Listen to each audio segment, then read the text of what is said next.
Grace tabernacle apostolic search உள்ளான மனிதன் புதிய நாளுக்குள் அனுதின தியானம். திங்கட்கிழமை பங்குனி மாதம் 23ஆம் தேதி 2026ஆம் ஆண்டு.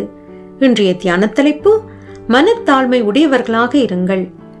இன்றைய தியான வசனம் எபேசியர் 4ஆம் அதிகாரம் 2ஆம் வசனம். மிகுந்த மனத்தாழ்மையும் சாந்தமும் நீடிய பொறுமையும் உடையவர்களாய் அன்பினால் ஒருவரையொருவர் தாங்கி. தியானம். ஊரிலே வாழ்ந்து வந்த வாலிபன் ஒருவனின் தகப்பனானவர் நோய்வாய்ப்பட்டு வைத்தியசாலையிலே அனுமதிக்கப்பட்டிருந்தார். அவனுடைய உற்றார் உறவினர்கள் செல்வாக்குள்ளவர்களாக இருந்தார்கள்.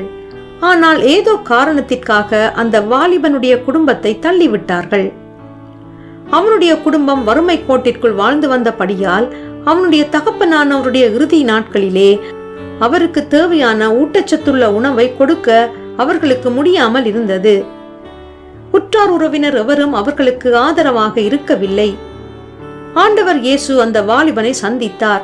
அவன் வழியாக அவன் குடும்பத்தாரின் நிலைமையை மாற்றினார்.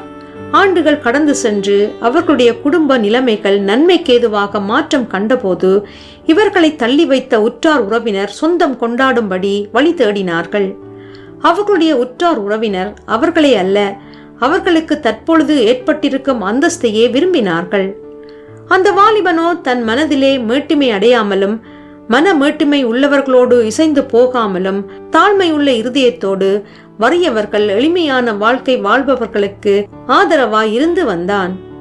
நித்திய ஜீவனுக்கென்று அழைக்கப்பட்ட தேவ பிள்ளைகளே, ஒருவேளை உங்கள் குடும்பத்திலே கல்வி செல்வாக்கு பெருகும் போது உங்களை தள்ளி வைத்தவர்கள் உங்களோடு உறவு கொண்டாட முற்படுவார்கள். அதே போல உங்கள் குடும்பத்தின் நிலைமையானது தாழ்ந்து போனால் பலர் உங்களை விட்டு தங்களை தூரப்படுத்திக் கொள்வார்கள். நீங்களோ உங்கள் தாழ்மையின் நாட்களிலே உங்களை ஆதரித்தவர்களை மறந்து போய் விடாதிருங்கள். பொருளாதார நிலைமைகள் உயரும் போது ஏழை எளியவர்களை மறந்து போய் விடாதிருங்கள். இன்னும் அதிகமாக அவர்களை தாங்குங்கள். பூலோகத்தில் உள்ளவைகளை அல்ல, பரலோகத்தில் உள்ள மேன்மையானவைகளை நாடுங்கள். இந்த பூமியிலே பொக்கிஷங்களை சேர்த்து வைக்காமல் பரலோகத்திலே உங்கள் முதலீடுகளை அதிகமாக செய்யுங்கள். பரமபிதாவை போல இரக்கத்திலே ஐஸ்வர்யம் உள்ளவர்களாக இருங்கள். ஜெபம் செய்வோம்.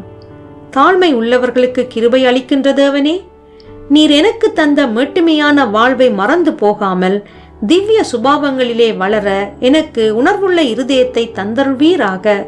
இரட்சகர் இயேசு வழியாக ஜெபிக்கின்றேன். ஆமேன். மாலை வாசகம் பிலிப்பியர் 2ஆம் அதிகாரம் 8ஆம் வசனம்.